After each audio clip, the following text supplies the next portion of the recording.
Hi everyone, this is Liz with Edmund Designs, and today I'm going to teach you how to make the accessories for this workout doll. So we're going to start with the donut, and I just have some pink clay. I'm working it to warm it up, and you have to do this even with clay fresh out of the package. And then I've just rolled it into a ball, and I am flattening it out. I'm using my acrylic roller. And then I'm going to take a mini flower cookie cutter type thing. They're sold just for polymer clay. And what I've done is I've actually dipped it in cornstarch, and that helps it from sticking inside of the little cutter. I'm cutting out several because I knew that I was going to be making several mistakes, which I did. So after I've got them cut out, I'm just pressing the edges so that they aren't so thick. And this is going to be our icing, so that's why. I want it to kind of melt over the donut.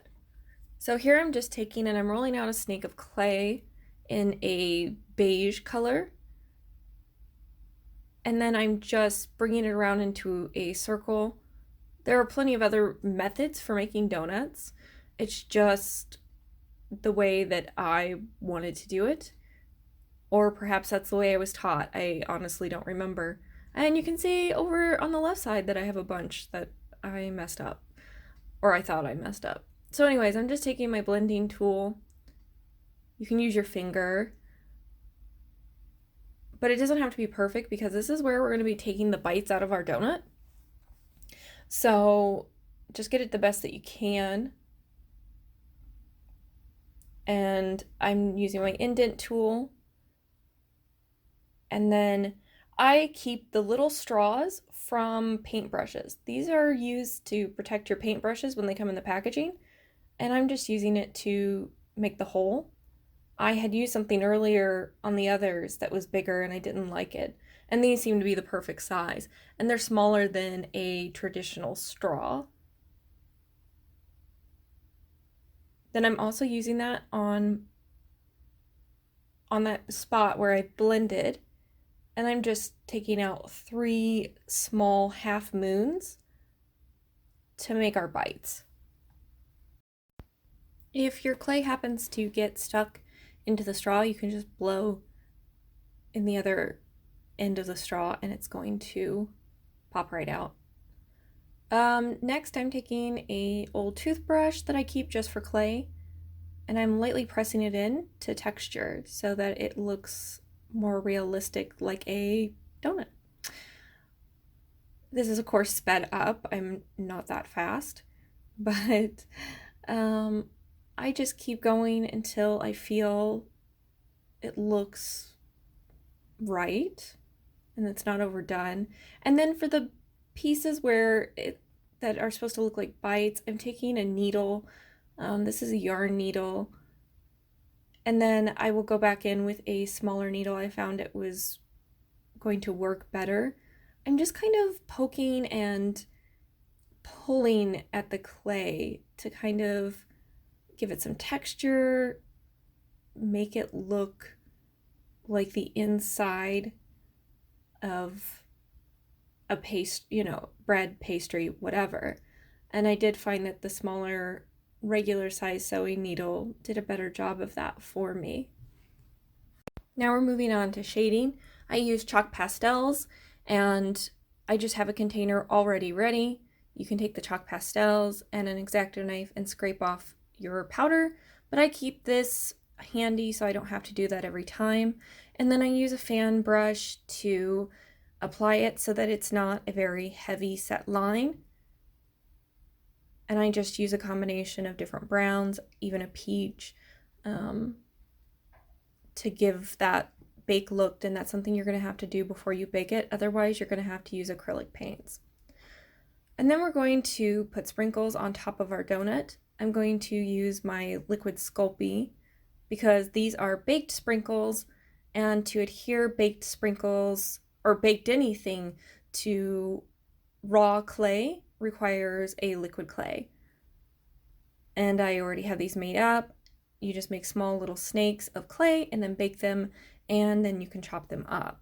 So I'm just putting dots of the liquid Sculpey where I want my sprinkles to be and have them evenly spaced out.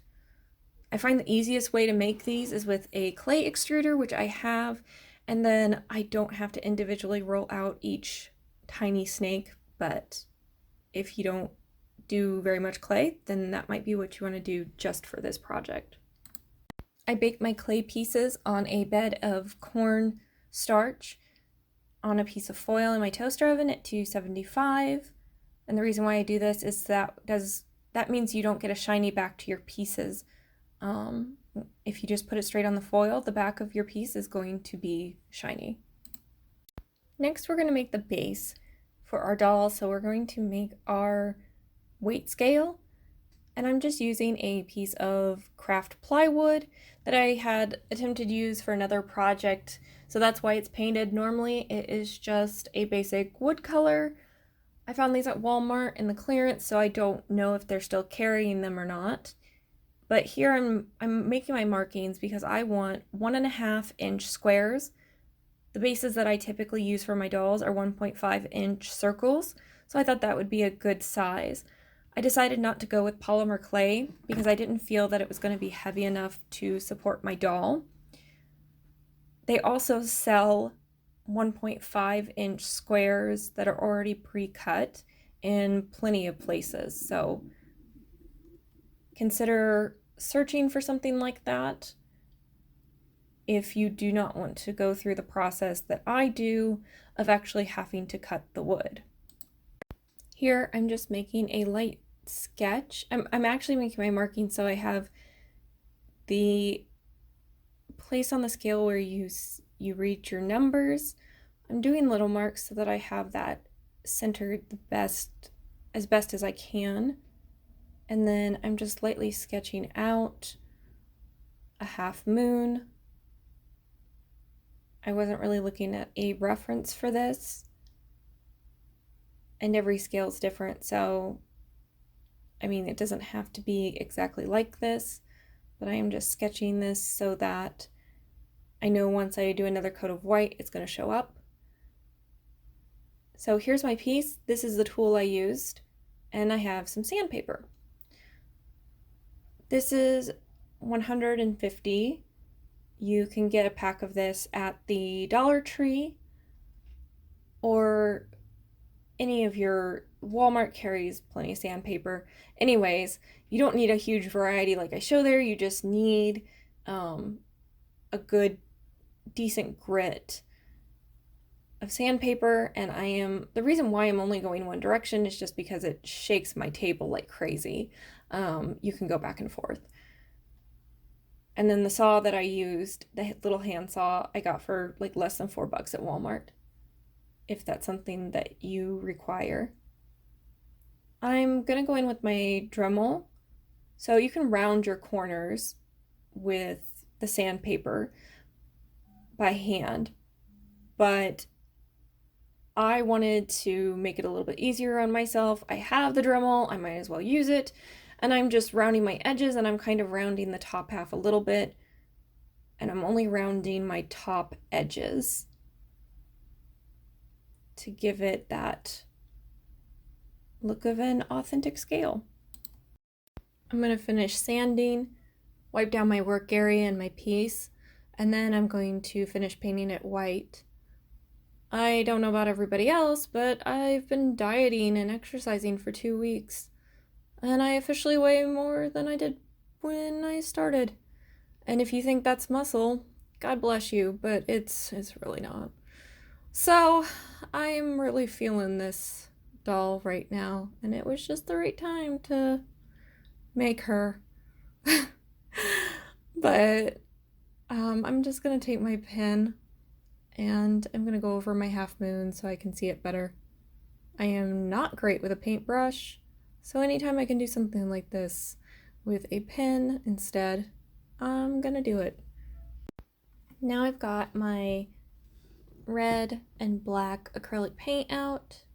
I'm using a small sewing needle for this, and I am taking my pencil and I'm just making marks where I want the little ticks on the scale.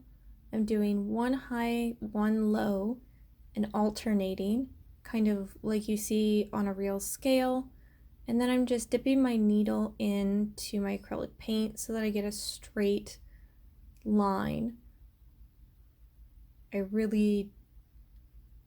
assume you could use a red and black ballpoint pen if the tip is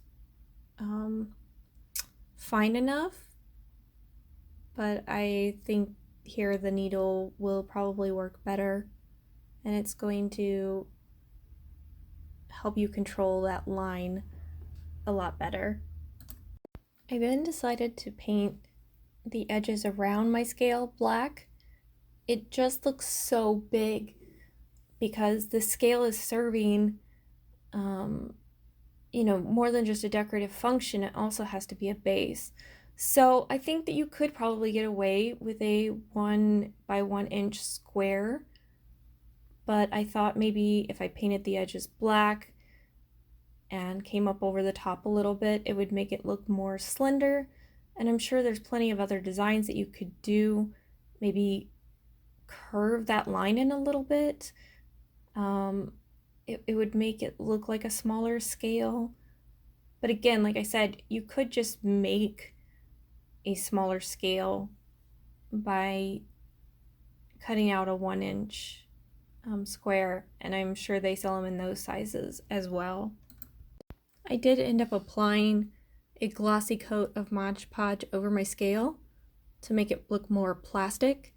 Here I'm applying my glue. I tried E6000, but I found that I was going to have to hold it too long. It just really wasn't working for me. I think mine's too old and I ended up using hot glue instead.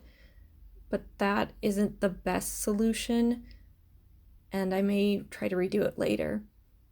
So now we're just going to put her on the base, and I use hot glue for this.